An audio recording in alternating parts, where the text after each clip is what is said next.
ఇప్పుడైనా మారిపోవచ్చు కదరా. ఇంకెన్ని రోజులు రా ఇలా? వీళ్ళ కోసమా? బతుకున్నప్పుడు చెడు మాట్లాడి చనిపోయాక మంచి మాట్లాడే జనాలు రా వీళ్ళంతా. వీళ్ళ కోసం నీ జీవితాన్ని నాశనం చేసుకుంటావా?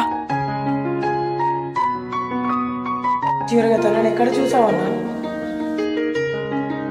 శ్మశానంలో.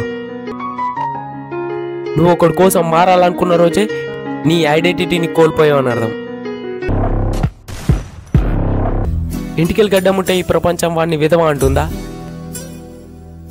అదే ఎంటికలు గడ్డముండి వాడికి 1 లక్ష శాలరీ ఉంటే వాడు మేధావా?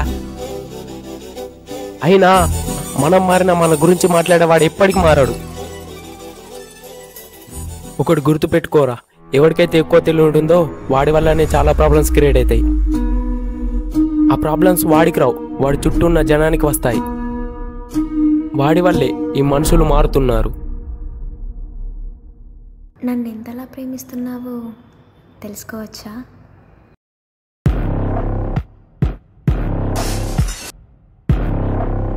ఒక పర్ఫెక్ట్ మనిషికి చాలా మంది ఎనిమీస్ ఉంటారు.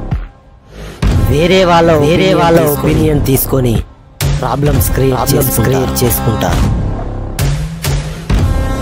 లవ్ చేసి లైఫ్ ని ఎండ్ చేసుకుంటారు.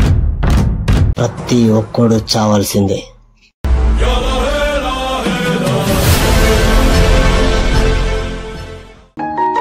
నీ ఊపిరి ఆగిపోయినా నేను నీతోనే ఉంటాను.